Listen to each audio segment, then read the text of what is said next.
Hello friends, नमस्कार। स्वागत है आपका आपके अपने यूनिक स्टडी सेंटर के ऑनलाइन क्लासेज में। तो हम लेके आ गए हैं आज का बहुत ही अच्छा वीडियो, जो कि कहें तो सिर्फ कक्षा 11 में ही ना इम्पोर्टेंट होके आपके हायर क्लासेस के लिए भी बहुत ही इम्पोर्टेंट क्लास होगी। तो कोशिश कीजिएगा इस वीडियो को अंत तक देखिए, ताकि आपको ये जो टॉपिक आज मैं पढ़ाने वाला हूँ बहुत अच्छे से समझ में आए, और कोशिश कीजिएगा कि अच्छे से समझिएगा भी, ताकि ये आपके आगे की हायर कक्षाओं में जब आप पढ़े तो आपको बहुत ही हेल्पफुल हो आपकी पढ़ाई में। तो चलिए हम शुरू करते हैं आज का अपना टॉपिक, जिसमें कि हम आज पढ़ेंगे क्या। हमने अभी तक रदर बोले तो बोर मॉडल की कमियों को पढ़ा। कल वाले वीडियो का लास्ट जो टॉपिक था वो बोर मॉडल की कमियां थी, यानी लिमिटेशंस। तो अब आगे की बात करें तो एटम को डिफाइन करने के लिए फिर से जो साइंटिस्टों ने अपना प्रयोग किया, तो अब भाई बोर मॉडल में जो कमियां आ गई उनको तो ध्यान में रख के कुछ करना पड़ेगा कि अब ऐसे मॉडल का विकास किया जाए जिसमें जो बोर मॉडल या उनसे पहले के जो एटम के लिए मॉडल्स आए उनमें जो कमियां नहीं, वो कमियां अब आगे भविष्य में ना हो, ताकि जो जिस एटम से या किसी भी एलिमेंट के बारे में हम जब पढ़े तो वो कमियां हमें वापस ना मिले। तो उन्हीं सब बातों को ध्यान में रखते हुए धीरे धीरे साइंटिस्ट कहें तो वो क्वांटम यांत्रिकी की तरफ बढ़ते चले गए। या क्वांटम यांत्रिकी, जिसमें एक बहुत ही बड़ा रोल रहा हमारे प्लैंक्स महोदय का, जिन्होंने क्वांटम का सिद्धांत दिया था। तो उन्हीं की तरफ चलते हैं। तो ये कुछ महत्वपूर्ण इंपॉर्टेंस जो यानी कहे तो जो कुछ महत्वपूर्ण डेवलपमेंट्स रहे, जिनका बहुत ज्यादा योगदान रहा क्वांटम यांत्रिकी की तरफ साइंस को ले जाने में। कहे तो साइंस जब क्वांटम यांत्रिकी की तरफ बढ़ रहा था तो जो दो महत्वपूर्ण पॉइंट्स थे, मतलब कहे तो दो महत्वपूर्ण जो आविष्कार या डेवलपमेंट्स कहे तो विकास जो थे, उनको हम समझते हैं कि जो दो महत्वपूर्ण विकास थे जिन्होंने हमको परमाणु के क्वांटम यांत्रिकी मॉडल की ओर ले जाने में बहुत ही महत्वपूर्ण भूमिका निभाई, उनके बारे में हम चर्चा करते हैं। पहले देखिए आज की हेडिंग हमारी क्या है। देखिए, towards quantum mechanical model of atom, मतलब परमाणु के क्वांटम यांत्रिकी मॉडल की ओर। बता रहे कि परमाणु के क्वांटम यांत्रिकी मॉडल की तरफ हम बढ़ेंगे। अभी तक तो जो हम पढ़े थे क्लासिकल मॉडल कहे तो क्लासिकल मॉडल पढ़ रहे थे, या कहें तो पुराना मॉडल पढ़ रहे थे, जिसमें एटम्स के बारे में जो भी डिफाइन किया गया था। लेकिन अब हम उस क्लासिकल मॉडल से कहें तो क्वांटम मॉडल की तरफ बढ़ने वाले हैं। देखिए क्या क्या महत्वपूर्ण योगदान है। तो सबसे पहले तो बताऊं, उन सभी जो पहले की कमियां थी रदरफोर्ड मॉडल की कमियों को उनके बोहर मॉडल की कमियों को ध्यान में रखते हुए, और भी जितने मॉडल थे उन सभी कमियों को ध्यान में रखते हुए साइंटिस्टों ने आगे जो प्रयोग किया, तब उन्होंने देखिए क्या दिया। Two important developments which contributed significantly in the formulation of such a model where, मतलब दो महत्वपूर्ण विकास डेवलपमेंट्स, यानी दो महत्वपूर्ण डेवलपमेंट जिन्होंने बहुत ही बड़ा सहयोग दिया। किसमें कहें तो महत्वपूर्ण सहयोग दिया, कि जिससे कि ऐसा मॉडल हमको मिला, यानी क्वांटम यांत्रिकी मॉडल हमको मिला, है ना। तो ये दो महत्वपूर्ण पॉइंट्स लिखे हुए हैं। इन दोनों महत्वपूर्ण पॉइंट्स ने बहुत ही महत्वपूर्ण योगदान दिया, जिससे कि हम क्वांटम यांत्रिकी मॉडल की तरफ बढ़ चुके हैं। तो देखिए क्या बताया। पहला मॉडल है, या कहें तो पहली बात है जो विकास हुआ, पहली विकास जो हुआ, डुअल बिहेवियर ऑफ मैटर, मतलब द्रव्य का द्वैत व्यवहार। अभी तक तो हमने पढ़ा था किसका, रेडिएशन का द्वैत व्यवहार, है ना। अभी हम हाइड्रोजन स्पेक्ट्रम में, इसके स्पेक्ट्रम के पहले हमने रेडिएशन है तो विकिरण के द्वैत व्यवहार के बारे में पढ़ा था, विकिरण के। तो अब वही कि अब विकिरण तो द्वैत व्यवहार दिखाया, माने कि दो व्यवहार दिखाया, एक तो वेव लाइक और दूसरा पार्टिकल लाइक है। तो एक कड़ी प्रकृति दिखाया और दूसरा तरंग की प्रकृति दिखाई। तो अब बात है कि ये भी एक महत्वपूर्ण विकास हुआ, जिसने हमको क्वांटम यांत्रिकी मॉडल की तरफ ढकेला। तो देखिए क्या रहा, डुअल बिहेवियर ऑफ मैटर, मतलब अब अभी तक तो विकिरण ने दिखाया था डुअल बिहेवियर, लेकिन अब बात आएगी कि मैटर, यानी जो द्रव्य है, हमारे आसपास सब कुछ द्रव्य ही है, पता है आपको। जो द्रव्य है ये भी दो तरीके का व्यवहार दिखाने लगा।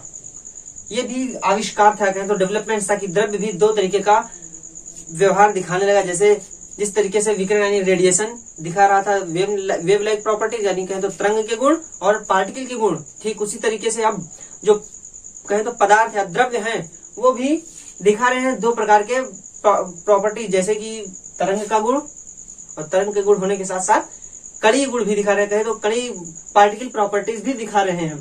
वो आविष्कार हो गया जिसने हमको यांत्रिकी मॉडल की तरफ भेजा, क्वांटम यांत्रिकी मॉडल की तरफ भेजा। और देखिए क्या दूसरी बात, हाइजेनबर्ग अनसर्टेनिटी प्रिंसिपल, मतलब हाइजेनबर्ग का अनिश्चितता का सिद्धांत।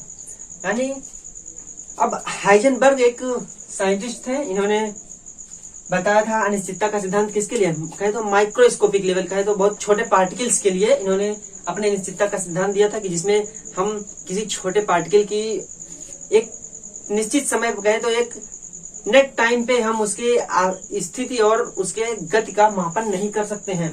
तो इन्होंने यही बताया हाइजेनबर्ग ने कि कोई भी अगर हम माइक्रोस्कोपिक कहे तो बहुत ही छोटा पार्टिकल लें तो हम एक ही समय पर उसके वेग और उसके स्थान की व्याख्या नहीं कर सकते कि वो कहाँ पे पाया जाएगा, उसकी वेलोसिटी कितनी होगी, इन सभी की व्याख्या नहीं कर सकते। ये भी एक कहे तो बहुत ही महत्वपूर्ण विकास था जिसने हमको क्वांटम यांत्रिकी की तरफ भेजा कि अब हम क्वांटम यांत्रिकी में बढ़े कि हाँ क्वांटम यांत्रिकी को हम कोई मॉडल क्वांटम यांत्रिकी की तरफ से लाएं जिससे हम एटम्स के बारे में अच्छे से व्याख्या कर सकें, क्योंकि हमको पता है कि एटम बहुत ही छोटे होते हैं, बहुत ही कहे तो माइक्रोस्कोपिक लेवल, तो उसमें फिर इलेक्ट्रॉन उनसे भी छोटे है ना, एटम से भी छोटे इलेक्ट्रॉन, तो अब उन्हीं इलेक्ट्रॉन कहे तो माइक्रोस्कोपिक लेवल पे होगा तो उन्हीं इलेक्ट्रॉनों की व्याख्या नहीं करना, कहे तो उन्हीं इलेक्ट्रॉनों की एक ही निश्चित समय पर उनका स्थान हाँ वो किस स्थान पे है, उनका जो वेग है या वेलोसिटी है वो कैसी है, इसी को ही इन्होंने अनसर्टेनिटी प्रिंसिपल कहा कि इसका हम नहीं कर सकते कि हमको एक निश्चित समय पे मिल जाएगी, हाँ इस समय इसकी वेलोसिटी कितनी है, इस समय इसका स्थान कौन सा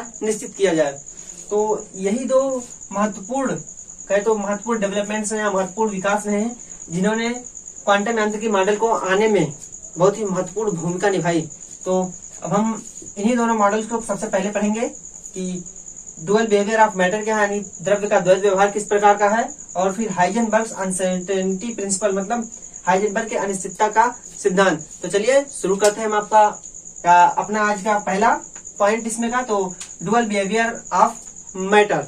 तो देखिए कि हमको क्वांटम यांत्रिकी मॉडल के डेवलपमेंट में जो पहला पॉइंट है हमारा वो क्या है, देखिए डुअल बिहेवियर ऑफ मैटर मतलब द्रव्य का द्वैत व्यवहार। तो अब हमने रेडिएशन के द्वैत व्यवहार के बारे में पढ़ा है, मतलब रेडिएशन एक प्रकार से पार्टिकल नेचर भी रखता है और साथ ही साथ तरंग के गुण भी रखता है। तो अब बात करें तो अब पार्टिकल्स कहे तो मटेरियल पार्टिकल्स यानी कहे तो द्रव्य के जो कण होंगे वो किस तरीके से दो व्यवहार मतलब कहे तो द्वैत व्यवहार किस तरीके से दर्शाते हैं उसके बारे में हमको यहाँ पे देखना है। तो देखिए जो द्रव्य का द्वैत व्यवहार यानी मैटर का डुअल बिहेवियर, तो इस सिद्धांत को दिया था एक फ्रेंच केमिस्ट जिनका नाम है डी ब्रॉगली। इन्होंने 1924 में अपना एक सिद्धांत दिया था, कुछ एक्सपेरिमेंट्स के जो रिजल्ट थे उनको ध्यान में रखते हुए एक रिलेशन दिया था, कहे तो सिद्धांत या बोले तो रिलेशन एक दिया था जो बहुत ही पावरफुल रहा हमें क्वांटम यांत्रिकी मॉडल की तरफ ले जाने में। तो देखिए क्या दिया, the French chemist de Broglie in 1924, मतलब ये फ्रेंच के थे और इनका नाम देखिए यहाँ भी लिखा है। इनका नाम लिखने का तरीका ये स्पेशल है कि पहले तो हम किसी का नाम लिखते हैं तो पहला लेटर बड़े कैपिटल लेटर में लिखते हैं, लेकिन इनके नाम के लिए एक स्पेशल प्रथा है, ये कहे तो चलन है ये कि पहला अक्षर या पहला लेटर स्मॉल, उसके बाद ये डैश लगाने के बाद बी को कैपिटल लेटर में लिखा गया। ठीक, तो इसको ध्यान दीजिएगा। तो क्या होता है, the French chemist de Broglie, chemist ना बोल के फिजिक्स, फ्रेंच फिजिसिस्ट कहे तो भौतिक विज्ञानी थे ये। The French physicist D Broglie in 1924 propose that matter like radiation should also exhibit dual behavior, that is both particle and wave like properties। मतलब बताना कि जो भौतिक विज्ञानी डी ब्रॉगली यानी दे ब्रॉगली थे, इन्होंने 1924 में एक प्रॉपर्टी या कहें तो एक विधि या कहें तो एक प्रॉपर्टी या एक रिलेशन कहें तो एक रिलेशन बताया इन्होंने कि प्रपोज दैट मैटर की जो मैटर होता है यानी जो द्रव्य होता है वो क्या लाइक रेडिएशन मतलब विकिरण की तरह। हमने विकिरण के बारे में दो व्यवहार पढ़ा है, तो इन्होंने बताया है कि जो द्रव्य होता है वो ठीक विकिरण की तरह should also exhibit dual behaviour, मतलब वो पदार्थ विकिरण की तरह ही दो प्रकार के गुण रखता है। कौन कौन से, that is both particle and wave like properties, मतलब कहे तो कणीय गुण भी रखता है और उसी के कणीय गुण रखने के साथ साथ वो तरंग के गुण भी रखता है। और क्या, de Broglie gave the following relation between wavelength lambda, wavelength को हम लैम्डा से दिखाते हैं, and momentum P small P of a material particle, मतलब तब जाके डी ब्रॉगली ने एक सिद्धांत दिया जो कहे तो एक रिलेशन दिया मोमेंटम और वेवलेंथ के बीच में। लेकिन ये कैसे कि जब इन्होंने ये बताया कि जो विकिरण होता है, विकिरण में कौन सी चीज होती है, फोटॉन। तो जब इन्होंने बताया कि जो विकिरण होता है वो भी दो प्रकार का व्यवहार रखता है, एक वेव लाइक और एक पार्टिकल लाइक, और ठीक उसी तरीके से मैटर भी दो प्रकार के व्यवहार रखेगा, जैसे एक पार्टिकल लाइक और एक वेव लाइक। तो मैटर जैसे रेडिएशन का पार्टिकल कौन सा था हमने लिया, रेडिएशन फोटॉन। तो उसी तरीके से जब बात मैटर की होगी तो इसमें कौन सा छोटा आएगा, एटम, एटम से छोटा क्या, इलेक्ट्रॉन, मेन पार्टिकल। तो इन्होंने बताया कि जिस तरीके से रेडिएशन में जो फोटॉन होता है वो अपने पास एक कहे तो एक तरंगदैर्घ्य रखता है, और तरंगदैर्घ्य रखने के साथ साथ वो मोमेंटम भी रखता है ना, या मोमेंटम के साथ साथ तरंगदैर्घ्य भी रखता है। आप कहे तो संवेग और तरंगदैर्घ्य दोनों साथ में रखता है। ठीक उसी तरीके से जो इलेक्ट्रॉन होगा वो भी क्या रखेगा, क्योंकि भाई डुअल बिहेवियर दिखाना है, फोटॉन भी मोमेंटम और लैम्डा यानी मोमेंटम और तरंगदैर्घ्य रखा था। ठीक उसी तरीके से जो मैटर का पार्टिकल होगा बोले तो इलेक्ट्रॉन, वो भी मोमेंटम रखने के साथ साथ वेवलेंथ भी रखेगा, है तो वो भी संवेग रखने के साथ साथ तरंगदैर्घ्य को भी धारण करेगा।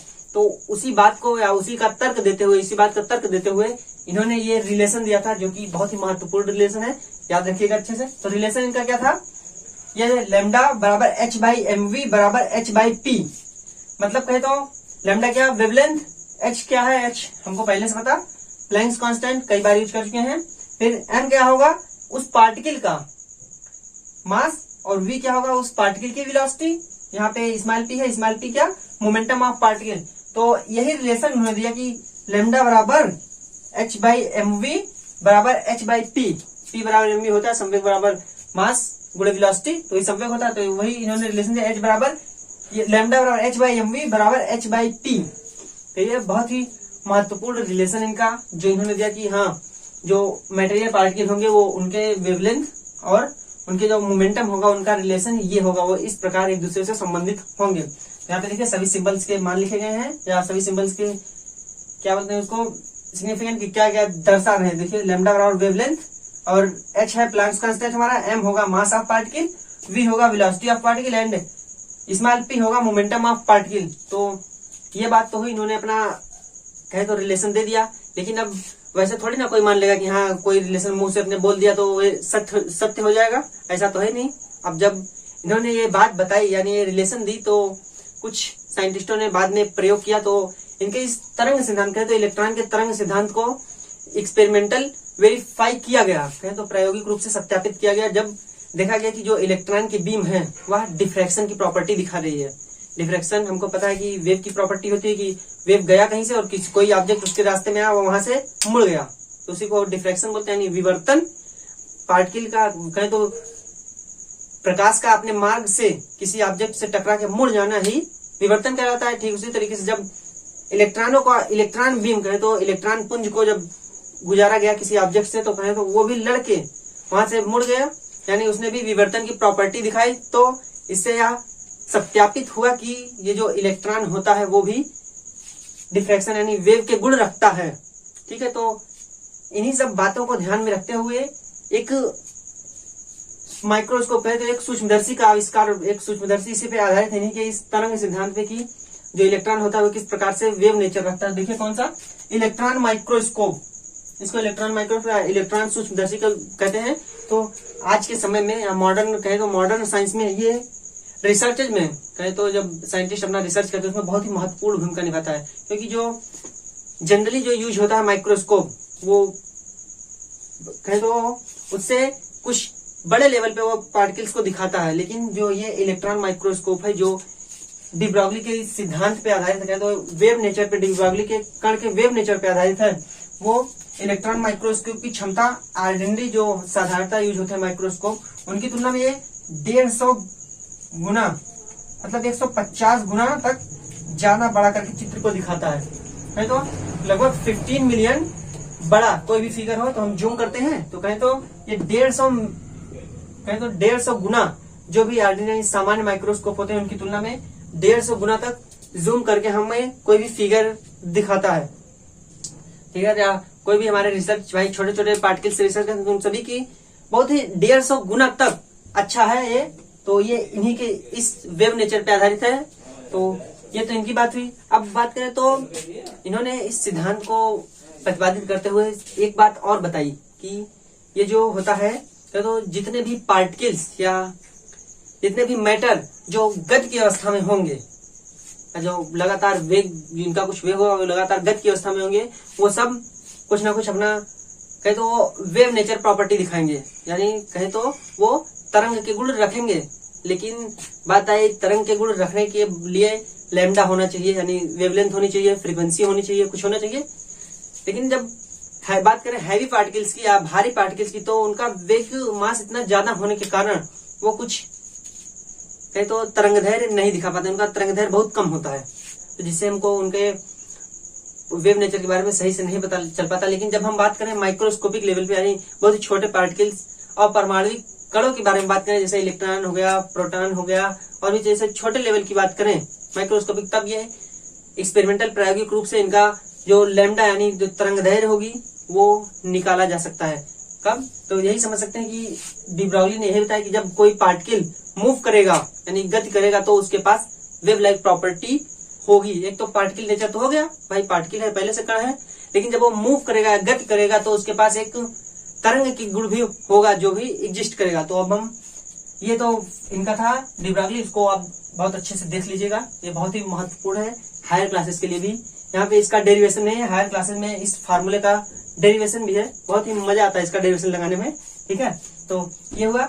अब हम इसी पे एक आध दो क्वेश्चन लगा लेते हैं, जिससे कि ये आपको क्लियर हो जाए कि हाँ जो बात इन्होंने बताई वो सही है, कितनी हद तक सही है।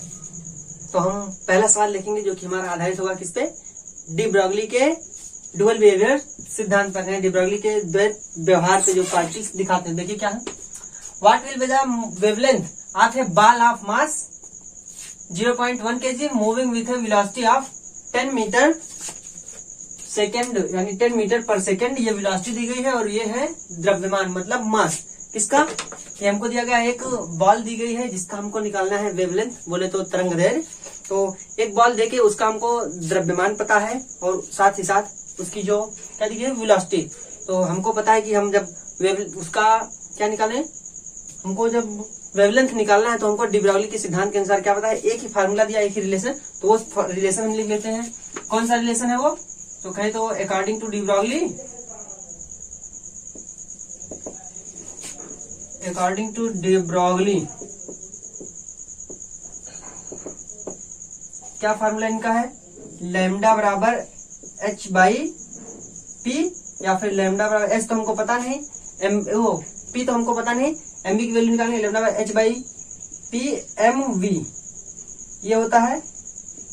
तो अब बात करें एच, हमको एच साइड में लिख देते हैं कि एच की वैल्यू जो होती है वो कितनी होती है। देखिए एच की वैल्यू हमारी होती है 6.626 क्रॉस 10 की पावर 6.626 क्रॉस 10 की power -34 joule second, -34 joule second, इतना हमारा वैल्यू होती है किसकी, एच यानी प्लैंक्स कांस्टेंट की। तो अब देखिए इसी में हम वैल्यू को पुट करें, लैम्डा हमको निकाला है, लैम्डा नहीं दिया, लैम्डा बराबर कितना, एच कितना है, देखिए 6.626 क्रॉस 10 की पावर कितना -34 जूल और सेकेंड, ये हुआ। फिर बटे में क्या आएगा हमारा मास, यहाँ पे देखिए मास हमको दिया गया है 0.1 kg, यहाँ पे लिखते हैं हम कितना मास 0.1 kg, फिर गुणा होगा किससे, v यानी वेलोसिटी, वेलोसिटी कितनी दी गई है 10 मीटर पर सेकेंड, देखिए 10 मीटर पर सेकेंड, ठीक है। तो अब इसी को हम सॉल्व करेंगे तो हमारी तरंगदैर्घ्य यानी हमारे लैम्डा की वैल्यू आ जाएगी। तो यहाँ पे हम इसका जूल का जो डायमेंशन होती है उसको लिख देते हैं। देखिए जूल की जो डायमेंशन होती है हमारी, जूल की डायमेंशन यानी तो जूल, ये तो एसआई यूनिट में हम बोल रहे हैं, लेकिन अब हम इसको एमकेएस में लिखते हैं कि एमकेएस पद्धति में हम जूल की यूनिट क्या लिखते हैं। तो इसकी जो होती है वो होती है किलोग्राम, किलोमीटर नहीं किलोग्राम बोलते हैं इसको, किलोग्राम है ना, हाँ किलोग्राम बोलते हैं, किलोग्राम और होगा metre square, kilogram metre square और सेकेंड की पावर -2, ये होता है हमारा इसका जो डायमेंशन।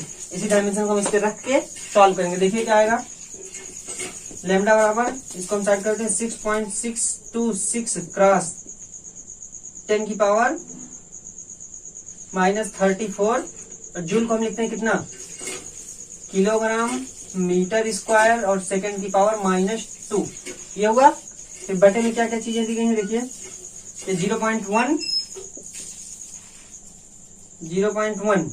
गुणे केजी को भी उस साइड करते हैं, 10 लिखा हुआ है, 10 मीटर 10। अब यहाँ देखिए केजी मीटर और सेकंड इनवर्स ये हुआ हमारा। तो इसी को हम सॉल्व करेंगे, हमारी वैल्यू हो जाएगी। हम अगर डायमेंशन को देखें तो डायमेंशन कहे तो यूनिट केजी कैंसिल, और यहाँ पे 1 मीटर कैंसिल, और सेकंड यहाँ पे 1 सेकंड और दिया। यहाँ पे देखिए इसका जो 1 सेकंड और दिया गया है ना, 1 सेकंड और, मतलब क्या होगा, ये 1 सेकंड ये 1 सेकंड, यानी अगर हम इसको नीचे करें तो सेकंड पावर -2, तो सीधे सीधे ये भी कैंसिल और ये भी कैंसिल। ओके, बचा क्या हमारा, ओनली 1 मीटर बचा। और इसको सॉल्व करें, देखिए कितना आया, इधर लिखे तो लैम्डा बराबर हमारा यहाँ से देखिए हमारा कितना आया, लैम्डा बराबर 6.626 क्रॉस 10 की पावर -34, और यहाँ पे कितना ओनली मीटर बचा है, बटे में 10 का गुणा 0.1 में करेंगे, कोई फर्क नहीं, ओनली 1 रह जाएगा। तो वैल्यू हमारी कितनी आ जाएगी, 6.626 क्रॉस 10 की पावर -34 मीटर। ये हमारा क्या आया, लैम्डा। मतलब कहे तो ये हमारी जो हमको वेवलेंथ पूछा था हमारा, वो हमको प्राप्त हो गया। ठीक है, तो ये वैल्यू है हमारे लैम्डा की। तो आप एक बार इसको फिर से देख लीजिए कितना कितना कैसे आया है। हमको द्रव्यमान पता था और वेलोसिटी पता था, तो हमने डी ब्राउली का फार्मूला लगाया, जो कि है H बराबर लैम्डा बराबर H/P बराबर H/mv। H की वैल्यू हमको दी गई है 6.626 क्रॉस 10 की पावर -34 जूल सेकेंड, जो कि है प्लैंक्स कांस्टेंट। हमने सारी वैल्यू को पुट किया, डायमेंशन को कहे तो एडजस्ट किया, तो जो डायमेंशन निकल के आई वो मीटर, और हमें पता है कि जो लैम्डा यानी तरंग दैर्घ्य होती है यानी वेवलेंथ होता है, उसका जो डायमेंशन बोले तो जो मात्रक होता है यूनिट, वो मीटर होता है। यानी जो भी मात्रक होगा लंबाई का, वही मात्रक इसका भी होगा। ठीक, ये हमारा पहला क्वेश्चन। अब हम एक क्वेश्चन और देख लेते हैं इसी पे। The mass of an electron is 9.1 cross 10 की power -31 kg if it's kinetic energy 3.0 cross 10 की power -25 joule, calculate its wavelength. है तो बता रहा है कि एक इलेक्ट्रॉन है जिसका द्रव्यमान हमको 9.1 × 10⁻³ किलोग्राम दिया गया है, और जो इसकी काइनेटिक एनर्जी मतलब गतिज ऊर्जा है वो कितनी दी गई है, वो है 3.0 × 10⁻−25 जूल। इतनी हमको उसकी काइनेटिक एनर्जी दी गई है। अब हमसे पूछ क्या रहा है, हमसे पूछ रहा है कैलकुलेट्स इट्स वेवलेंथ। तो सबसे पहले देखिए क्या लिखा हुआ है। पहले क्या, इलेक्ट्रॉन का मास दिया गया है, मास कितना है, m बराबर 9.1 गुणे में 10 की घाते -31 कितना किलोग्राम। और क्या है, और दिया गया है काइनेटिक एनर्जी को हम काइनेटिक एनर्जी लिख देते हैं। काइनेटिक एनर्जी बराबर कितना है, 3.0, यह है 3.0 गुणे 10 की घाते -25 जूल। तो जूल को हम चेंज कर लें साधारण यूनिट में, देखिए कितना आएगा, 3.0 गुणे 10 की घाते -25, और जूल जो होता है वो हमारा किलोग्राम मीटर और सेकेंड। अभी देखिए इसकी यूनिट में हम निकाल लेंगे कैसे, काइनेटिक एनर्जी बराबर कितना, ½ mv²। m मतलब द्रव्यमान तो किलोग्राम, और v मतलब m मास क्या मीटर पर सेकंड, तो मीटर का स्क्वायर और सेकंड की पावर -2। ये होता है क्या, मात्रक हमारा होता है किसका, काइनेटिक एनर्जी आता है तो किसी भी एनर्जी का ये मात्रक होता है। ठीक, इसको जूल बोलते हैं। तो अब देखिए क्या हमको क्या ज्ञात करना है, वेवलेंथ। यहाँ पे लिख देते हैं वेवलेंथ हमको ज्ञात करना है। तो सीधे तो वेवलेंथ है ही नहीं, हमको काइनेटिक एनर्जी से वेवलेंथ का कोई फार्मूला तो पता नहीं है, तो इसके लिए हमको सबसे पहले काइनेटिक एनर्जी की वैल्यू रख के क्या निकालना होगा। देखिए यहाँ पे हम लैम्डा कैसे निकालेंगे, जो डी ब्रॉगली के अनुसार हमको जो फार्मूला पता है कितना, लैम्डा बराबर H/mv। ठीक, इस फार्मूले पे जब हम जाएंगे तब हमको लैम्डा की वैल्यू प्राप्त होगी, लेकिन इसके लिए हमको क्या चाहिए, मास हमको दिया हुआ है और H की वैल्यू तो प्लैंक्स कांस्टेंट है, ये भी हमको दी गई है, जान लीजिए इतना होता है H की वैल्यू।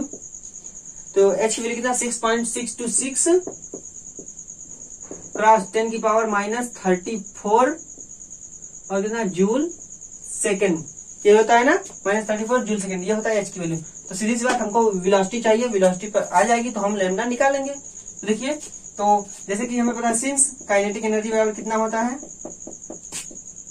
1/2 mv², ये होता है काइनेटिक एनर्जी का फार्मूला।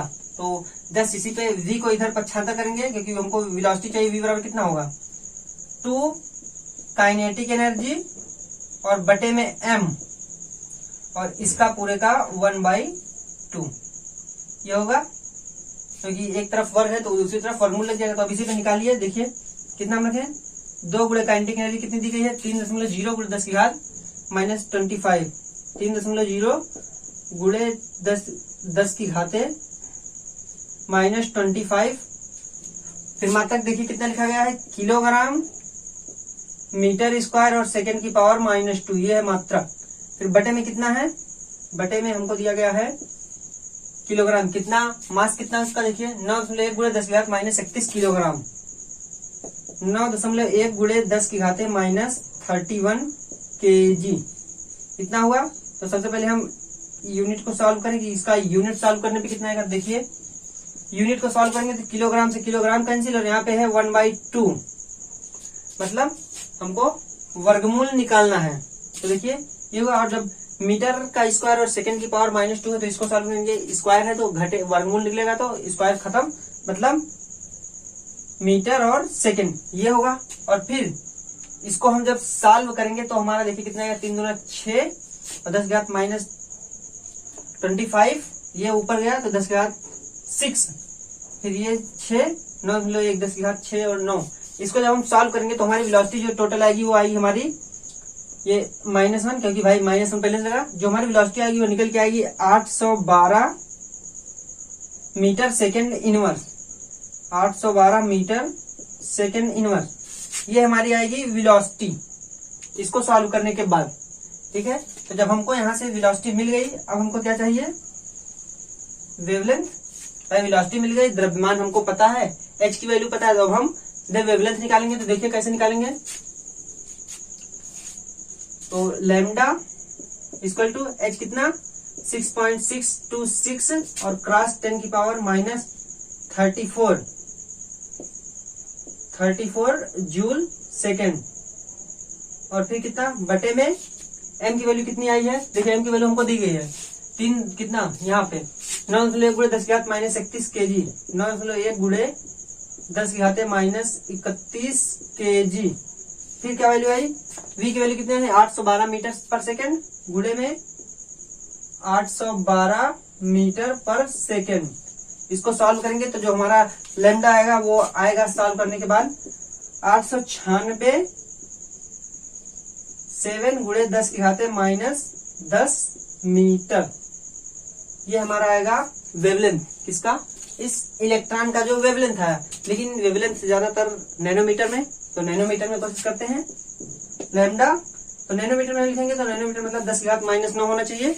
10 की घात -9 बनाने के लिए एक अंक पे दशमलव लगाने, देखिए 896.7 गुणे 10 की घाते -9 होगा, गुणे 10 की घाते -9 मीटर। लेकिन जब इसको फिर से हम लिखेंगे तो 896.7 नैनोमीटर, ये हमारा हो जाएगा। तो ये आया हमारा वेवलेंथ। ठीक है, तो ये पूरा क्वेश्चन था, हमको मास पता था, काइनेटिक एनर्जी पता थी, तो इन दोनों के रिलेशन से जो कि काइनेटिक एनर्जी का फॉर्मूला होता है उस पर रख के हमने वेलोसिटी प्राप्त की जो कि 812 मीटर पर सेकेंड। वेलोसिटी मिलने के बाद अब हम तरंगदैर्घ्य यानी वेवलेंथ की तरफ बढ़े, तो वेवलेंथ में हमको h पता था, वेम पता था, अब यहाँ से हमने v भी निकाल लिया। तो तीनों बातें पता होने के बाद हमने लैम्डा को आसानी से कैलकुलेट कर लिया, जो कि आया हमारा 896.7 नैनोमीटर। तो ये हमारा क्वेश्चन था जो कि संबंधित था डी ब्रॉगली से या डी ब्रॉगली के द्वैत व्यवहार रिलेशन से। अब हम बात करेंगे जो हमारा सेकेंड टॉपिक होगा जो कि हमको ले जाएगा क्वांटम मैकेनिक्स की तरफ, तो उसका नाम होगा अनसर्टेनिटी प्रिंसिपल ऑफ हाइजेनबर्ग, या तो कहें हाइजेनबर्ग अनसर्टेनिटी प्रिंसिपल, यानी कि हाइजेनबर्ग के अनिश्चितता का सिद्धांत। तो हमारा दूसरा पॉइंट जो होगा जिसका नाम है हाइजेनबर्ग अनसर्टेनिटी प्रिंसिपल, कहें तो ये भी एक बहुत अच्छा विकास रहा, कहें तो बहुत ही बढ़िया डेवलपमेंट रहा जिसने हमको क्वांटम मैकेनिक्स की तरफ भेजा, यानी क्वांटम मैकेनिक्स को लाने में आसानी हुई। जैसे कि हमने डुअल बिहेवियर, मैटर के डुअल बिहेवियर के बारे में पढ़ा, मतलब मैटर के द्वैत प्रकृति के बारे में पढ़ा जिसको डी ब्रॉगली ने दिया था। तो अब उसी तरीके से जितना ही इम्पोर्टेंट रोल उस डुअल बिहेवियर का रहा, ठीक उतना ही इम्पोर्टेंट रोल इस अनसर्टेनिटी प्रिंसिपल यानी कि अनिश्चितता के सिद्धांत का भी रहा, जिसने हमको क्वांटम मैकेनिक्स की तरफ भेजा, क्वांटम यांत्रिकी मॉडल की ओर हमको पहुंचाने में बहुत ही मददगार साबित हुए ये दोनों बातें। तो देखिए हमने डुअल बिहेवियर देखा, अब हम देखते हैं हाइजेनबर्ग का अनिश्चितता का सिद्धांत। सबसे पहले तो हाइजेनबर्ग भाई, इन्हीं के नाम से ही पता चल रहा है, इन्होंने सिर्फ अनिश्चितता का सिद्धांत दिया था, लेकिन उसका नाम ही पड़ गया हाइजेनबर्ग अनिश्चितता सिद्धांत, सिर्फ इसलिए क्योंकि इसको हाइजेनबर्ग ने दिया था। तो देखिए हाइजेनबर्ग ये जो नाम है ये जर्मन के साइंटिस्ट थे, जबकि भौतिक विज्ञानी थे जर्मन के।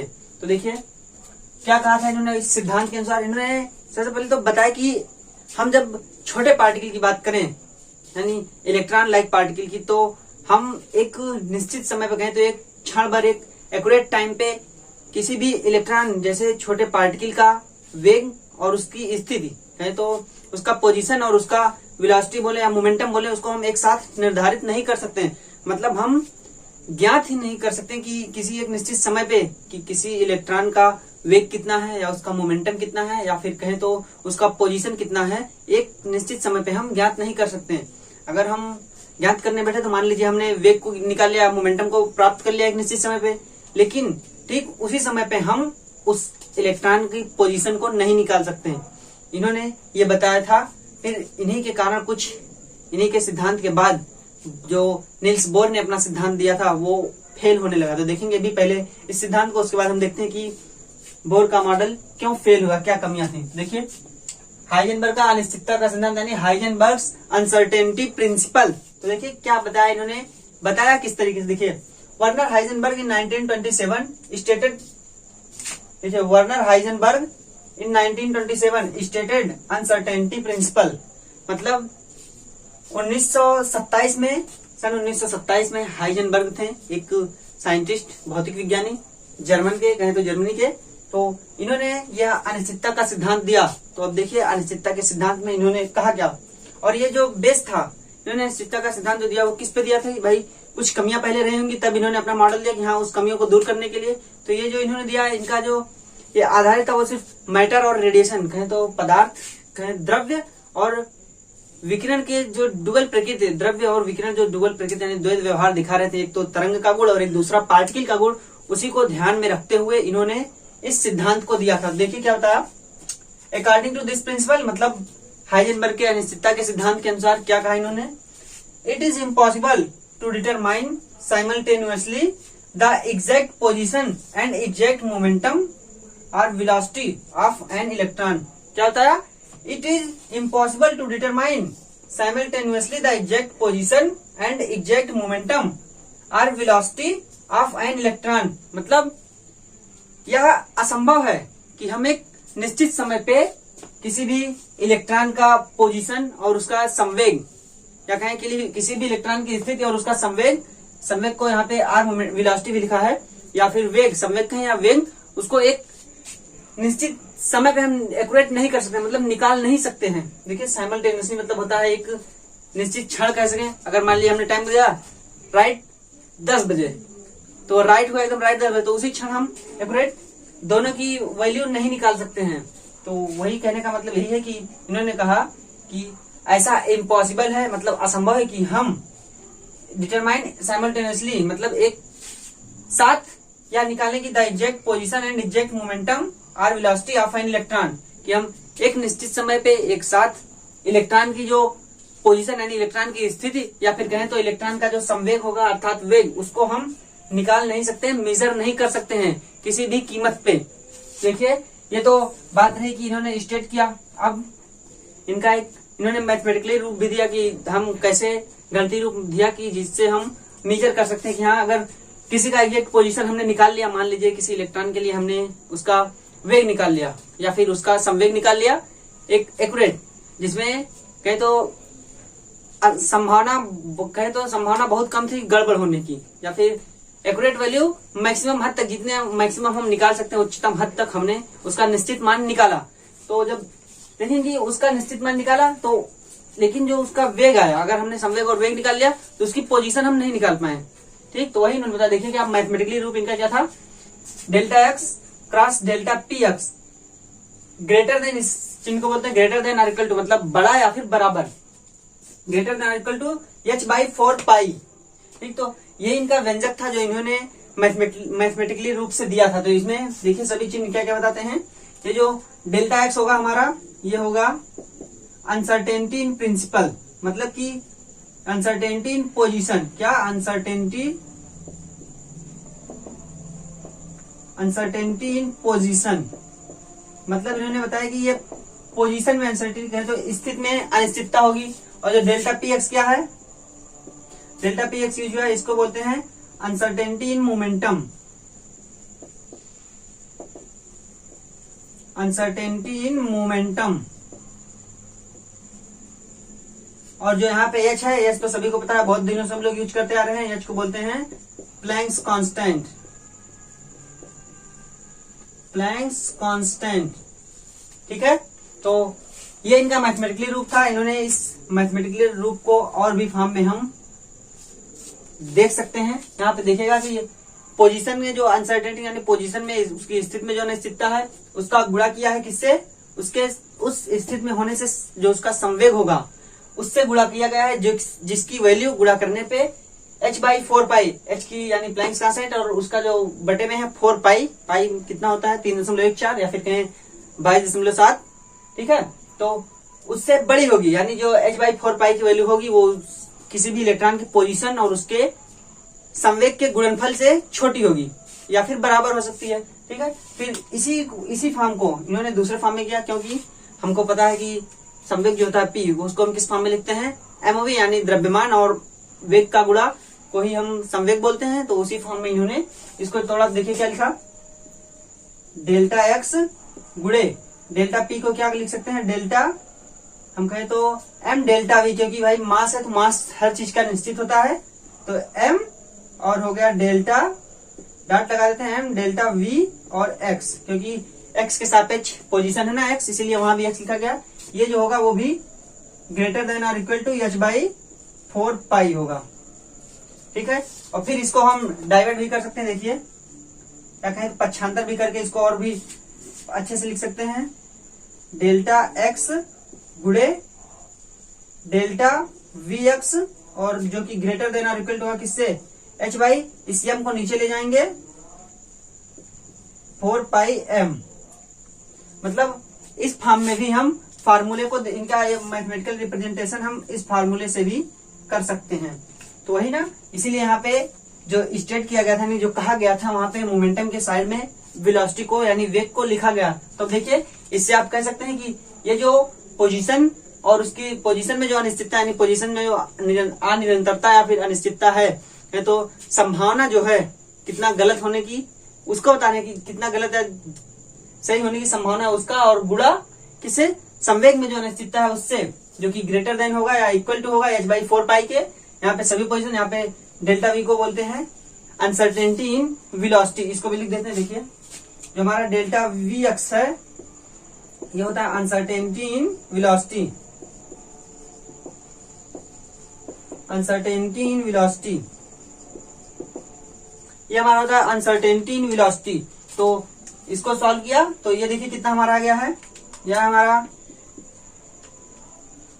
Delta x cross delta V greater than और equal to h/4 pi m, मतलब कि अब जो m है द्रव्यमान, उसका गुणा जब हम क्या बोलते हैं h यानी प्लैंक्स कांस्टेंट में जब हम 4 पाई m का भाग देंगे, तब भी जो वैल्यू आएगी वो delta x cross delta v x से छोटी होगी। ठीक है, कहने का मतलब यही कि जब हम इस फार्मूले पे भी रखेंगे, जब हमको वेलोसिटी और स्थिति के संबंध में बताना होगा कि अनसर्टेनिटी क्या है, और जब हमको मोमेंटम यानी संवेग और पोजीशन यानी स्थिति के संदर्भ में बताना होगा कि कितना जो मैथमेटिकल रिप्रेजेंटेशन होगा वो इस फॉर्म में होगा और ये इस फॉर्म में होगा। ठीक है, इसको एक आध फॉर्म में और भी लिखते हैं, लेकिन हम उसको और हायर क्लासेस में पढ़ेंगे कि हाँ और कौन कौन से फॉर्म में हम इसको लिख सकते हैं। तो ठीक यही बताया इन्होंने अपने इस पूरे प्रिंसिपल में, यानी अनिश्चितता का सिद्धांत पूरा यही रहा जो हाइजेनबर्ग ने दिया था 1927 में। एक बार फिर से बताऊं तो इन्होंने यही कहा कि हम एक निश्चित समय पे किसी भी इलेक्ट्रॉन या इलेक्ट्रॉन लाइक पार्टिकल का जो स्थिति और उसका जो संवेग होगा या फिर कहीं वेग होगा, उसको हम एक निश्चित समय पे निकाल नहीं सकते या डिटरमाइन नहीं कर सकते हैं। तो इनको देखने से एक बात आनी चाहिए कि इन्होंने बताया कि जब हम मैक्सिमम डेल्टा एक्स यानी पोजीशन को जब हम मैक्सिमम स्थिति तक सही कर ले जाए, कहें तो जो उसका पोजीशन हो हम ज्यादा से ज्यादा एकदम कहें तो एक्यूरेट के लगभग पहुंच जाए कि हाँ ये पोजीशन उसकी निश्चित होगी, तब की केस में जो संवेग होगा वो अनिश्चित हो जाएगा। मतलब अगर हमने एक पोजीशन निकाला, मान लिया हमने स्थिति निकाल ली, तो डेल्टा एक्स मिनिमम होगा, मतलब स्थिति हमने निकाल, लेकिन उसमें अनसर्टेनिटी थी, अनिश्चितता थी, वो सबसे कम हुई। ठीक, तो जब ये हमको निकाल दिया तो उस केस में जो संवेग होगा वो मैक्सिमम होगा। कहीं तो वो अनिश्चितता जो संवेग की होगी वो मैक्सिमम होगी, कहीं तो बहुत ज्यादा अनिश्चित होगा, कहीं एक्यूरेट वैल्यू और जो वैल्यू दी जाएगी उसमें बहुत ही डिफरेंस होगा, बहुत ही ज्यादा डिफरेंस होगा। ठीक है, और जब बात करें कि जब हम संवेग निकालने की कोशिश करें, यानी संवेग हम उसका सही से निकाल ले जाए, संवेग के निश्चित मान में और जो संवेग हम निकालें उसमें डिफरेंस बहुत कम हो, यानी अनिश्चितता बहुत कम हो, तब के केस में ये होगा कि ये पोजीशन जो है, जो पोजीशन में अनिश्चितता है वो बहुत ज्यादा हो जाएगी। कहे तो पोजीशन में अनिश्चितता ज्यादा होने का मतलब कि जब एक्यूरेट जो पोजीशन होगी, यानी एक्यूरेट स्थिति जो होगी निश्चित, और जो हम डिटरमाइन करेंगे निकालेंगे उसमें जो समानता होगी वो बहुत ज्यादा, कहें तो डिफरेंस जो होगा, अंतर वो बहुत ज्यादा होगा। ठीक है, तो ये बताया था इन्होंने अनसर्टेनिटी प्रिंसिपल से। इसको हम एक और एग्जांपल लेके और अच्छे से समझ सकते हैं कि जैसे मान लीजिए कि हमारे पास दे दिया जाए, क्या बोलते हैं उसको, कि एक करिए जाए, एक पेपर दे दिया जाए आपको, पेपर शीट, तो अगर वो आपसे कहे कि आप उस पेपर शीट की मोटाई नापिए, कह दिया जाए कि आप उस पेपर शीट की मोटाई नापिए, तो क्या आप, और उसके साथ आपको मीटर दे दिया जाए, मान लिया कोई स्केल दे दिया जाए जिसपे कोई चिन्ह ना बना हो, कह सकते हैं कि इसपे यूनिट ना दी गई हो, कहा कि इतनी दूरी, इतने खाने को हम इतना मीटर या इतना सेंटीमीटर बोलेंगे, ये ना दिया गया हो, और आपको दे दिया जाए कि एक पेपर लीजिए, आप इसकी पेपर की मोटाई नापिए, तो क्या निश्चित है आप निकाल ले जाएंगे? आप उस मीटर सिर्फ इतना बता सकते हैं, यहाँ लगभग इतना होगा, लगभग की सीमा तक बता सकते हैं कि हाँ इतना मोटा पेपर शीट होगा, लेकिन एक्यूरेट तो आप बता नहीं पाएंगे। और अगर वही आपको एक जरूरत क्या होगी हमको कि हम किससे नापें, उस कागज की जो मोटाई, यानी पेपर शीट की जो मोटाई है उसको हम किससे नापें, तो उसके लिए हमें जरूरत होगी, अगर हमको पेपर की मोटाई नापनी हो तो हमको जरूरत ऐसे मात्रा के ऐसे स्केल की होगी जिसमें जो उसकी डायमेंशन, स्केल की डायमेंशन वो कागज की या पेपर शीट की मोटाई से कम हो। कह सकते हैं कि जब उससे कम होगा उस पर रेखांकित किया जाएगा कि हाँ कि इतनी दूरी को हम इतनी मोटाई बोलेंगे या इतना मीटर होगा, तब हम उस कागज की मोटाई को निकाल सकते हैं, है ना। ठीक उसी तरीके से अगर मान लीजिए हम किसी इलेक्ट्रॉन की मोटाई को निकालना चाहें या इलेक्ट्रॉन की पोजीशन को निकालना चाहें, तो हम क्या करेंगे, हमें किसी भी इलेक्ट्रॉन की पोजीशन को निकालने के लिए सबसे पहले तो इलेक्ट्रॉन को किसी तरीके से प्रकाश देना होगा या कहे तो रेडिएशन देना होगा। ठीक है, तभी हम उस इलेक्ट्रॉन की पोजीशन निकाल सकते हैं, वैसे तो हम निकाल नहीं पाएंगे। तो जब हम उसको मान लीजिए रेडिएशन देते हैं तो कोई ना कोई उस रेडिएशन में, और कैसा रेडिएशन हमको देना होगा कि जिसका जो वेवलेंथ हो या तरंग दैर्घ्य हो वो इलेक्ट्रॉन की डायमेंशन से कम हो। ठीक है, जब हम इलेक्ट्रॉन की डायमेंशन से कम का कहे तो रेडिएशन देंगे, जिसका वेवलेंथ इलेक्ट्रॉन की डायमेंशन से कम हो, तब उसमें, और एक बात और, अगर क्या बोलते हैं लैम्डा कम, यानी हमारा जो वेवलेंथ होगा वो कम होगा, तो उससे निकलने वाला यानी उससे संबंधित जो फोटॉन होगा उसकी ऊर्जा अधिकतम होगी ना, उसकी ऊर्जा अधिकतम होगी, क्योंकि हमको फार्मूला पता है क्या, लैम्डा क्या बोलते हैं उसको, एनर्जी E बराबर hc बाई लैम्डा, है ना, ये फार्मूला पता है। तो लैम्डा कम तो एनर्जी ज्यादा। ठीक है, तो जब ऐसी केस होगी तो हम देखेंगे कि जो इलेक्ट्रॉन, मान लीजिए हमने रेडिएशन डाला तो इलेक्ट्रॉन की पोजीशन तो हमने पता लगा ली, यहाँ इलेक्ट्रॉन की पोजीशन है, लेकिन हम कहीं ना कहीं ये गड़बड़ कर जाएंगे कि पोजीशन तो निकल गई, लेकिन जब जो फोटॉन जिसकी एनर्जी अधिक है वो जब जाके इलेक्ट्रॉन से टकराएगा तो इलेक्ट्रॉन को कुछ ऊर्जा देगा या इलेक्ट्रॉन कुछ गति देगा, है ना, तब हम उस गति को नहीं निकाल पाएंगे कि जब फोटॉन टकराया इलेक्ट्रॉन ने गति किया, हम उसको नहीं निकाल पाएंगे, लेकिन इलेक्ट्रॉन की पोजीशन को हम अच्छे से निकाल ले जाएंगे। ठीक है, तो ऐसे आप समझ सकते हैं कि ये अनसर्टेनिटी प्रिंसिपल ने किस रूप में दिया। ठीक, तो अब बात करें तो अगर इनका महत्व क्या रहा, इस अनसर्टेनिटी प्रिंसिपल का महत्व क्या रहा उसको हम देखते हैं। तो देखेंगे हम कि ये अनिश्चितता के सिद्धांत का महत्व क्या है। तो सबसे पहले तो अनिश्चितता का सिद्धांत किसी के निश्चित होने की खंडन करता है, किसी निश्चित होने के बाद का खंडन करता है, यानी उसकी इलेक्ट्रॉन की पोजीशन और उसका जो मोमेंटम यानी संवेग है उसको अनिश्चित बताता है। देखिए क्या, पहली बात की, it rules out existence of definite paths और trajectories of electrons and other similar particles. मतलब यह खंडन करता है किसका, एग्जिस्टेंस ऑफ डिफिनिट पाथ, एक निश्चित पाथ का जो कि बोर ने बताया था कि हाँ वो उसी कक्षा में गति करेगा जिसका संवेग के संबंधित बताया था ना कि उसी कक्षा में गति करेगा, लेकिन ये उन बातों का खंडन करता है कि जहां पे डिफिनिट इलेक्ट्रॉन और उसके लाइक पार्टिकल्स के डिफिनिट पाथ्स और ट्रेजेक्टरीज माने कि प्रक्षेप का जहां पे निश्चित कहा जाता है कि हाँ यहाँ पे प्रक्षेप किया जाए या इसका जो पाथ होगा ये होगा, इसका खंडन करता है, कहे तो उसको सिरे से नकार देता है कि ऐसा संभव नहीं है, वो अनिश्चित होगा। तो और दूसरी बात ये क्या कह रहा है देखिए, और बात करें कि जब हम इसको निकालते हैं किसी पोजीशन के बारे में तो ऐसे उसका खंडन किया। तो बात करें जब हम किसी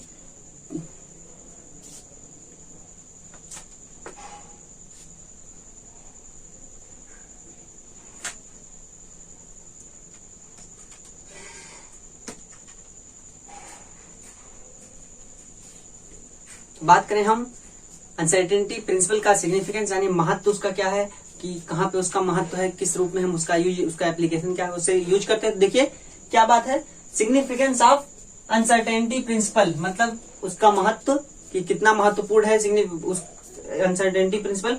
तो बात करें हाइजेनबर्ग ने एक निश्चित कक्षा बताई थी कि हाँ निश्चित कक्षा में करेंगे, लेकिन इनका थ्योरी का नाम ये नहीं, इनके सिद्धांत का नाम ये क्या, अनिश्चितता। तो इन्होंने बताया क्या, देखिए पहली बात, it rules out existence of different paths और trajectories of electrons and other similar particles.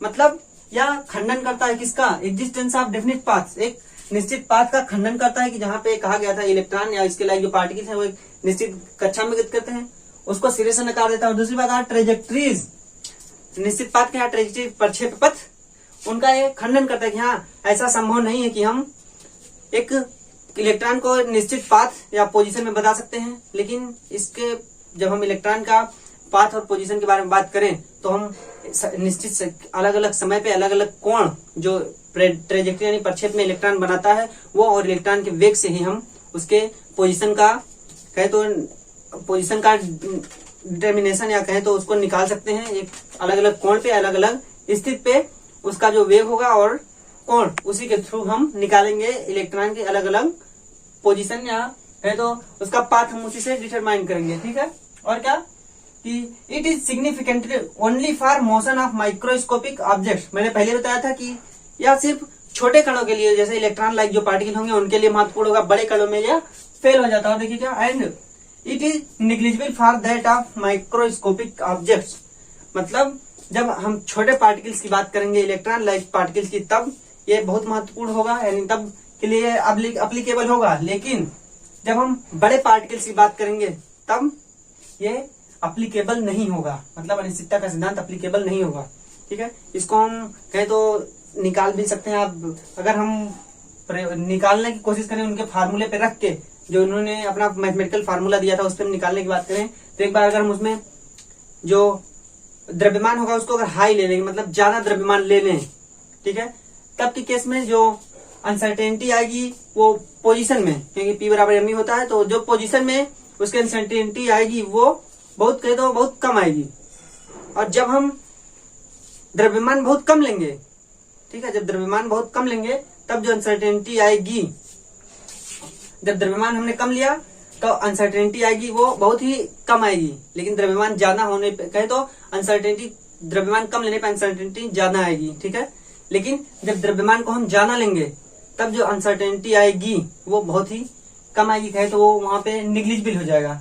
ठीक है, वही कह रहे हैं कि जब माइक्रोस्कोपिक लेवल की बात करेंगे हम तब हम के लिए अप्लीकेबल होगा, लेकिन जब माइक्रोस्कोपिक लेवल बड़े स्तर पर बात करेंगे बड़े ऑब्जेक्ट्स के लिए तब यह निग्लिजिबल कहें तो नॉट अप्लीकेबल होगा। ठीक है, और क्या, the precise statements of the position and momentum of electron, और इसका जो रिजल्ट निकलेगा माइक्रोस्कोपिक और माइक्रोस्कोपिक में हम इसको अप्लीकेबल जब कराएंगे तब जो रिजल्ट उससे प्राप्त होगा हमको, तो वो देखिए क्या, the precise statements of the position and momentum of electrons have to be replaced by the statements of the probability that the electrons has at a given position and momentum.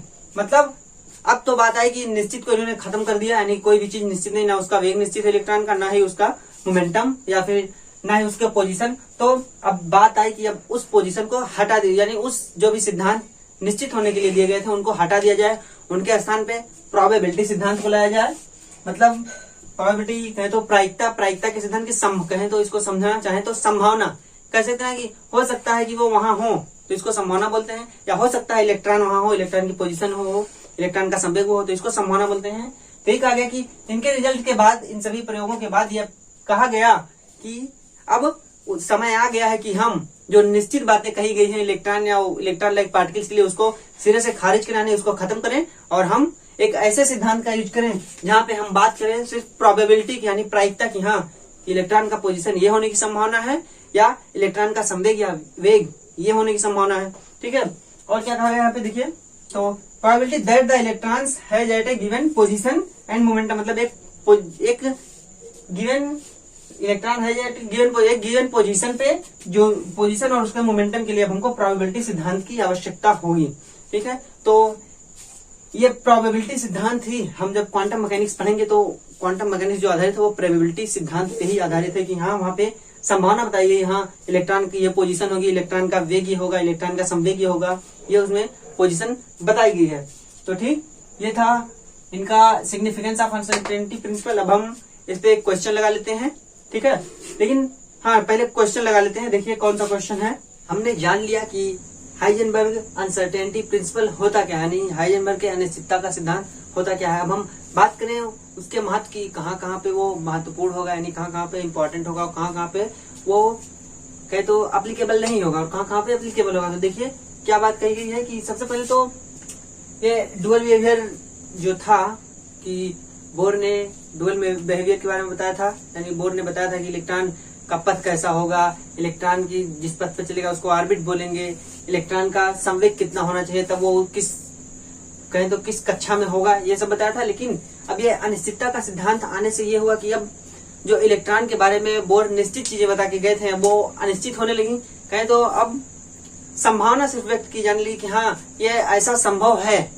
ठीक है, तो देखिए क्या बात कही गई, इट रूल्स आउट, यानी significance of uncertainty principle अर्थात अनिश्चितता के सिद्धांत का महत्व। देखिए क्या है, it rules out existence of definite paths और trajectories of electrons and other similar particles. कहने का मतलब ये कि यह बोलते हैं उसको निश्चित पथ, यानी निश्चित पथ या प्रक्षेप्य पथ के सिद्धांत को, इलेक्ट्रॉनों के इस सिद्धांत को यह सिरे से खारिज करता, कहे तो नकार देता है। कहने का मतलब ये कि अब जो निश्चित चीजें बताई थी, हाँ कि इलेक्ट्रॉन जब चलेगा तो उसका पथ निश्चित होगा, अगर प्रक्षेप्य पथ देखे तो वो भी निश्चित होगा, तो ऐसा संभव नहीं हुआ है। इनके नियम के बाद ये महत्व हो गया इनके नियम का कि अब वो जो निश्चित चीजें बताई गई थी, बोर ने जो निश्चित कक्षा बताई थी वो गलत हो गई कि अब इलेक्ट्रॉन का कोई निश्चित कक्षा नहीं है। ये इनके सिद्धांत से बात हुई। और प्रक्षेप्य पथ, यानी किसी इलेक्ट्रॉन का अगर प्रक्षेप्य पथ हमको निकालना हो तो जो निश्चित पहले से गए थे ऐसा संभव नहीं था। इनका नियम आने के बाद उसको भी नकार दिया गया। जैसा कि हम अगर किसी इलेक्ट्रॉन का प्रक्षेप्य पथ निकालना चाहें तो हमको उसके लिए किस चीज की जरूरत होगी, तो हम देखें तो अगर जब इलेक्ट्रॉन का प्रक्षेप होगा तो अलग अलग समय पे उसका जो कोण होगा, भाई जो कोण अलग अलग समय पे होगा वो डिफरेंट होगा, तो हम उसकी पोजीशन और उसका जो वेग होगा उससे और उसकी कोण से हम उस इलेक्ट्रॉन का पथ निर्धारित कर सकते हैं। कहें तो अगर किसी इलेक्ट्रॉन का प्रक्षेप पथ हमको निकालना हो तो उसके लिए हमको अलग अलग समय पे अलग अलग कोण और उनके सापेक्ष जो स्थिति और जो उसका वेग होगा इलेक्ट्रॉन का, उसके थ्रू ही हम उसके पथ का निर्धारण कर सकते हैं। ठीक है, फिर अगर बात करें तो हम उसके पथ को बता भी सकते हैं, मतलब कि उसके पथ को पहले से प्रिडिक्ट कर सकते हैं कि हाँ उसका पथ कैसा होगा। लेकिन कब, जब हमको उसका कोण, निश्चित समय पे उसका कोण, उस पे कार्य करने वाले सभी प्रकार के बल, उसका वेग और उसका बोलते तो उसका वेग के बाद कोण और उसके सभी कार्य करने वाले बल, इन सभी का ज्ञान जब हमको होगा तभी हम उसके कहे तो प्रिडिक्ट कर सकते हैं, यानी पहले से ही बता सकते हैं कि हाँ उसका जो प्रक्षेप्य पथ होगा वो कैसा होगा। ठीक है, तो अब बात करें तो छोटे पार्टिकल यानी इलेक्ट्रॉन लाइक पार्टिकल्स के लिए इन्होंने कहा, फिर देखिए क्या, it is significant only for motion of microscopic objects. Microscopic मतलब होता है बहुत ही छोटा यानी सूक्ष्म कण, microscopic objects and it is negligible for that of macroscopic objects. मतलब माइक्रोस्कोपिक मतलब बड़े स्तर पे, स्थूल स्तर पे। तो इनके कहने का मतलब यह है कि इसका जो यानी इनके नियम का जो महत्व है वो कब है, जब मोशन ऑफ माइक्रोस्कोपिक ऑब्जेक्ट, मतलब कि जब सूक्ष्म कण का गति होगी, यानी सूक्ष्म कण जब गति करेगा ये उसी के लिए महत्वपूर्ण है। And it is negligible for that of microscopic object. लेकिन जब हम बात करेंगे स्थूल पदार्थ की यानी माइक्रोस्कोपिक लेवल पे ऑब्जेक्ट्स की बात करेंगे तब के लिए निग्लिजिबल यानी नगण्य है। जैसे कि अगर हम बात करें तो जो इनका जो क्वांटिटी हमको प्राप्त थी, क्वांटिटी क्या थी, वो delta x cross delta we, यही था ना, बराबर कितना था, बराबर कहें या ग्रेटर देन और इक्वल टू, यही था h/4 पाई और m, यही था ना। तो अब हम अगर इसको इनके इस नियम को देखें, इस मैथमेटिकल रिप्रेजेंटेशन को, तो हमें ये ज्ञात हुआ कि अगर हम ये द्रव्यमान देख रहे हैं, अब ये द्रव्यमान, अगर हम द्रव्यमान को ज्यादा लें, यानी द्रव्यमान ज्यादा लेने का मतलब कि अगर हम पदार्थ यानी ऑब्जेक्ट को बड़े लेवल पे लें तब क्या होगा, ये ज्यादा होगा तो इसकी वैल्यू कम होगी। हम इसको बड़ा, जो ये निशान लगाया गया है बड़ा या बराबर ग्रेटर देन और इक्वल टू, इसको अगर हम बराबर ही लिख दें, ये देखिए बराबर इसको लिख दें अगर, तो देखिए क्या होगा,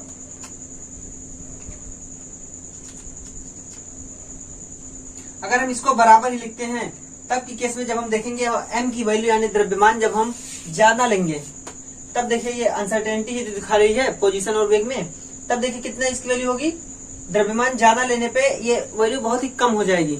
कहे तो जब द्रव्यमान को हम यानी बड़ा पिंड लेंगे तब की केस में जो इनका सिद्धांत होगा वो नेग्लिजिबल हो जाएगा, क्योंकि यहाँ पे वैल्यू इसकी कम हो जाएगी। और वहीं अगर हम तुलना करें छोटे द्रव्यमान के पिंड से, अगर हम छोटे द्रव्यमान का पिंड लें यानी कम द्रव्यमान का, बहुत ही सूक्ष्म कहें तो इलेक्ट्रॉन लाइक पार्टिकल्स का, तब देखिए क्या होगा, इलेक्ट्रॉन लाइक पार्टिकल्स जब हम वैल्यू लेंगे इसका द्रव्यमान, तब जो वैल्यू आएगी इसकी वो ज्यादा आएगी। मतलब कहें तो वहां पे इनका अनसर्टेनिटी प्रिंसिपल अच्छे से लागू होगा, यानी जो अनसर्टेनिटी ये दिखाएगा वो बड़ी क्वांटिटी में दिखाएगा, है ना।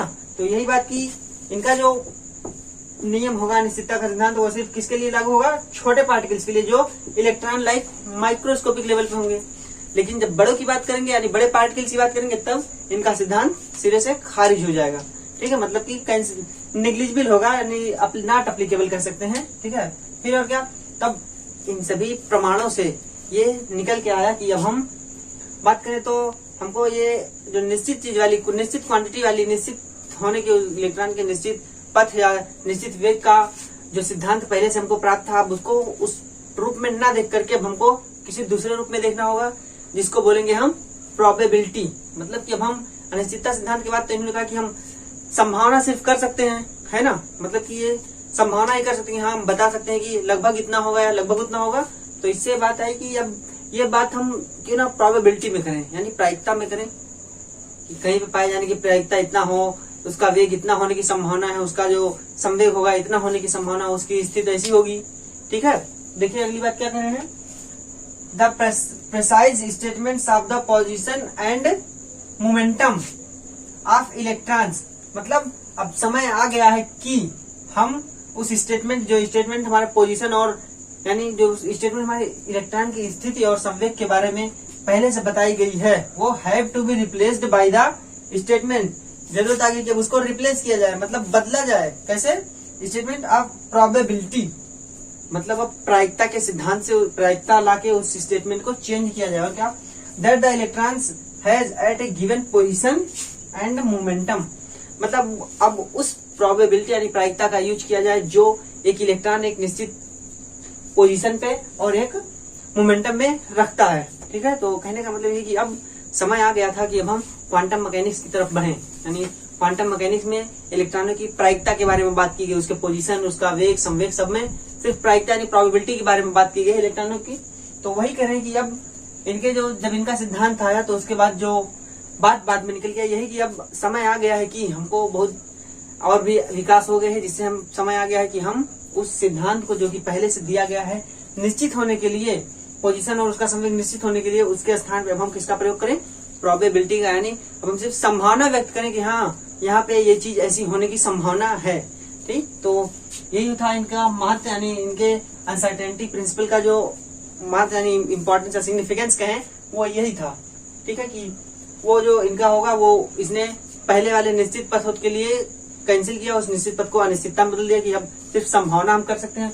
दूसरी बात क्या है कि ये सिर्फ छोटे पार्टिकल्स के लिए लगेगा, बड़े पार्टिकल्स के लिए निश्चित नहीं, यानी बड़े पार्टिकल्स के लिए इसका यूज हम नहीं कर सकते हैं। और तीसरी बात, इनके इससे विकास होने के बाद तब ये बात निश्चित हुई कि अब इस निश्चित वाले सिद्धांत को खत्म किया जाए और प्रोबेबिलिटी को इंट्रोड्यूस किया जाए। तो ये ठीक यही प्रोबेबिलिटी जो आएगी वो कहे तो जो हमारा क्वांटम मैकेनिक्स यानी क्वांटम सिद्धांत आया, क्वांटम यांत्रिकी मॉडल आया, इसमें टोटल प्रोबेबिलिटी का ही यूज किया गया है। ठीक, तो अब हम इनके इस टॉपिक पे एक सवाल लगा लेते हैं जिससे कि इनका टॉपिक हमको और भी अच्छे से क्लियर हो जाए। ओके, तो देखिए अब अगर हम इस पे एक क्वेश्चन लगाएं तो देखिए क्या क्वेश्चन है। A microscope using suitable photons is employed to locate an electron in an atom within distance of 0.1 angstrom. ये डिस्टेंस है, मतलब कह सकते हैं distance 0.1 angstrom. What is the uncertainty involved in the measurement of velocity, मतलब velocity में measurement हमको ज्ञात करना है। और दिया क्या गया हमको, देखिए एच दिया गया है क्योंकि हमें फार्मूले में एच की जरूरत पड़ेगी। एच दिया गया, पाई की वैल्यू दी गई है, एम दिया गया है मतलब मास इलेक्ट्रॉन का कितना होता है, और ये 1 जूल, क्योंकि भी हमको यहाँ पे इसको चेंज करना पड़ेगा साधारण डायमेंशन में। ठीक है, तो देखिए क्या हमको पहले ऊपर से देख लेते हैं क्या दिया गया है। विद इन डिस्टेंस इतना, मतलब ये कहा ही गया है कि यहाँ लगभग इतनी दूरी होगी। ठीक, तो उसको क्या बोलते हैं हम, डेल्टा एक्स। कितना है, देखिए 0.1 एंगस्ट्रॉम। एंगस्ट्रॉम मतलब कितना होता है, 10⁻⁻10 मीटर। तो इसको लिख देंगे कितना, 0.1 क्रॉस 10⁻⁻10 मीटर, ये हुआ। और क्या दिया गया है, अब तो हो गया, डेल्टा एक्स भी मिल गया, एच भी मिल गया, पाई एम और दिया ही हुआ है। तो देखिए अकॉर्डिंग टू अनसर्टेनिटी प्रिंसिपल क्या होता है फार्मूला, डेल्टा वी नहीं डेल्टा एक्स, देखिए डेल्टा एक्स गुणे में क्या, डेल्टा वी एक्स, यानी यही इसी को वेलोसिटी बोलते हैं, बराबर। हम बराबर लेके चलेंगे क्योंकि बड़ा या ग्रेटर देन होता है, लेकिन हम बराबर लेके चलेंगे। क्वेश्चन पे लगाते हैं तो बड़ा का चिन्ह यानी बड़े का साइन हटा देते हैं, ग्रेटर देन का साइन हटा देते हैं, सिर्फ इक्वल टू का निशान लेके चलते हैं। देखिए एच बाई कितना है, 4 पाई और एम, यही था। तो इस पे सारी वैल्यूज को हम पुट करेंगे तब हमको वेलोसिटी प्राप्त होगी। देखिए किस तरीके से पुट करेंगे हम, यहाँ से डेल्टा वी की निकालनी हमको, तो क्या डेल्टा वी कितना होगा, एच के बटे 4 पाई और एम, और जो डेल्टा एक्स है इसको भी इसी के नीचे लिखेंगे, गुणे में होगा क्या, डेल्टा एक्स। अब सभी की वैल्यू हम इसमें पुट करते हैं। देखिए हाँ, यहीं पे देखिए कैसे पुट करेंगे हम। एच की वैल्यू हमको कितनी दी गई है, यहाँ पे 6.626, देखिए 6.626 क्रॉस 10⁻34 और जूल सेकेंड, ये है। और फिर देखिए क्या वैल्यू है, फिर हमको जो दी गई वैल्यू 4 क्रॉस पाई की वैल्यू कितनी दी गई है, 3.14, और फिर क्या है गुणे एम की वैल्यू हमको कितनी दी गई है, देखिए एम की वैल्यू हमको दी गई है, कहाँ गया, यहाँ पे दिया गया 9.11 क्रॉस 10⁻31, इतना दिया गया। और फिर क्या है, इतना किलोग्राम। और क्या है, देखिए डेल्टा एक्स दिया गया हमको कितना, 0.1 क्रॉस 10⁻10, तो कितना है गुणे 0.1 क्रॉस 10⁻10 मीटर, और ये किलोग्राम दिया गया द्रव्यमान का। ठीक, इतनी चीज हुई। अब हम देखेंगे इसको सॉल्व करने के बाद, देखिए हमारा क्या आ रहा है। जब हम इसको सॉल्व करेंगे तो हमारा आएगा, उसको भी अलग कर देते हैं। देखिए जब इसको सॉल्व करेंगे तो हमारा आएगा डेल्टा वी एक्स की वैल्यू जो आ जाएगी, ये हमारा आएगा 0.579 गुणे में 10 की घाते 0.579 गुणे में 10 की घाते 7 मीटर और सेकेंड इनवर्स, क्योंकि भाई वेग या वेलोसिटी का जो डायमेंशन होता है वो मीटर पर सेकेंड या आप मीटर सेकेंड इनवर्स बोल सकते हैं। जब इसको सॉल्व करेंगे, ठीक है, तो ये आ गई हमारी अनसर्टेनिटी किसमें, वेलोसिटी में। इसको सही से लिखे, देखिए कितना होगा, delta v x equal to 0 point ना, इसको साइंटिफिक नोटेशन में लिखते हैं। साइंटिफिक नोटेशन में पॉइंट के पहले एक अंक लगा लेते हैं, तो इसको जब कम करेंगे देखिए कितना हो जाएगा, 5.79 गुणे 10 की घाते 6 मीटर सेकेंड इनवर्स, इतना आएगी हमारी क्या, ये हमारी वैल्यू आई जो हमको निकालना था अनसर्टेनिटी इन वेलोसिटी। ठीक है, इसको सर ये जो dimension kilogram metre square second square दिया गया है वो इसको चेंज करने के लिए बस इसको डिफरेंट करेंगे ताकि ये मीटर सेकेंड इनवर्स में आ जाए। क्योंकि देखिए यहाँ पे मीटर है किलोग्राम, और जब इसकी डायमेंशन लिखेंगे तो 1 सेकेंड पहले से, और जूल को किलोग्राम मीटर स्क्वायर, तो पहले तो किलोग्राम से कैंसिल हो जाएगा, और 1 मीटर ऊपर मीटर स्क्वायर का 1 मीटर से कैंसिल, तो ऊपर 1 मीटर बचा, और सेकेंड इनवर्स है पहले से, यानी सेकेंड का -2 पावर है, तो यहाँ पे 1 गुणा हो जाएगा तो सेकेंड की पावर -1 ही बचेगा। तो कहे तो सीधे सीधे वेग यानी वेलोसिटी का जो डायमेंशन होता है मीटर पर सेकेंड या मीटर सेकेंड इनवर्स, यही होता है। तो देखिए ये सॉल्व हो गया हमारा, हमको जो हमारी अनसर्टेनिटी इन वेलोसिटी लानी थी वो प्राप्त हो गई है। तो देखिए कैसे हमने इसको निकाला, ये तो हमको पहले से प्राप्त था, दिया गया। फिर हमने डेल्टा एक्स लिखा कितना है, जो 0.1 एंगस्ट्रॉम दिया गया था उसको लिखा, उस पर हमने मीटर में चेंज किया। फिर हमें पता था ये फार्मूला जो कि हाइजेनबर्ग के अनसर्टेनिटी प्रिंसिपल से आया था, ये फार्मूले को हम जब भी न्यूमेरिकल लगाएंगे तो एक ध्यान दीजिएगा कि वहां पे हम ग्रेटर देन का साइन ना लगाते हुए ओनली इक्वल टू का साइन लगाएंगे। ठीक है, तो इक्वल टू का साइन लगा के हमने इसको निकाला, ये वैल्यू रखी, इन सभी की वैल्यूज को हमने यहाँ पे रखा। जब पुट किया इन सभी वैल्यूज को तो जो हमारी वैल्यू आई निकल के डेल्टा वी की वो इतनी आई, यानी जो अनसर्टेनिटी हमारी वेलोसिटी में आई वो इतनी। इसको सिंपल नोटेशन यानी बोले तो साइंटिफिक नोटेशन में लिखा, तो इस फॉर्म में इसको लिखा। ठीक है, जो कि आ गई 5.79 क्रॉस 10 की पावर 6 मीटर सेकेंड इनवर्स, ये हमारी अनसर्टेनिटी आई वेलोसिटी में।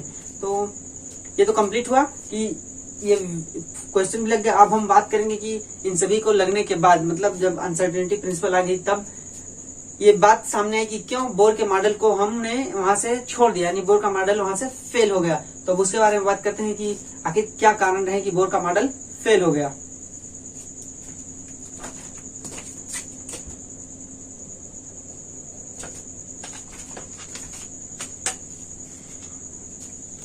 तो देखिए, अगर हम अब बात करें कि क्या बोर मॉडल के क्या कारण रहे कि बोर मॉडल फेल हो गया, या कहें तो उसका फेलियर होने के क्या कारण रहे, तो देखिए Bohr reason for failure of the Bohr model, मतलब बोर मॉडल के विफल होने के कारण क्या कारण रहे। तो बता रहे कि जो दो मेन डेवलपमेंट रहे साइंस की दुनिया में, कहे तो डुअलिटी यानी मैटर के दो व्यवहार दिखाना मैटर का, एक पार्टिकल लाइक दूसरा वेव लाइक, और दूसरी बात जो अनसर्टेनिटी प्रिंसिपल यानी हाइजेनबर्ग के अनिश्चितता का सिद्धांत जब से आया जानने में, तब ही ये समझ में आया कि हाँ अब बोर का मॉडल फेल हो रहा है धीरे धीरे। तो देखिए क्या बात आई थी पहले, wave character is not considered in Bohr model.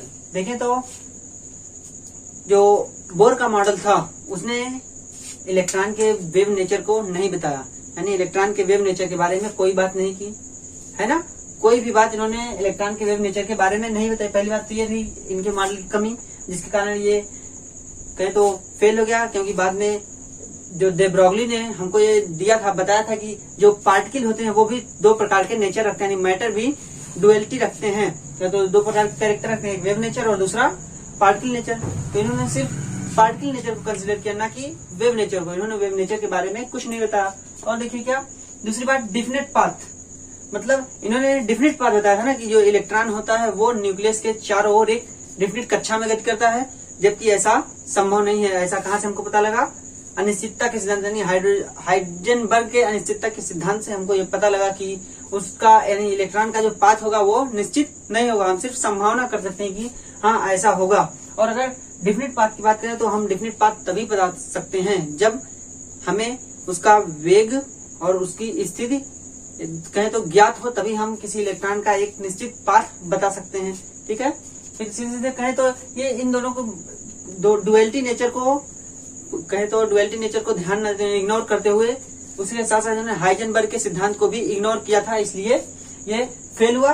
ठीक है, और अगली बात क्या, dual behaviour of matter ignores. वही बात होता है कि इसने सीधे देखा जाए तो इसने यानी बोर मॉडल में मैटर के डुअल बिहेवियर को एकदम से इग्नोर कर दिया गया था, मतलब उसको कंसीडर ही नहीं किया गया कि हाँ मैटर डुअल बिहेवियर रखता है।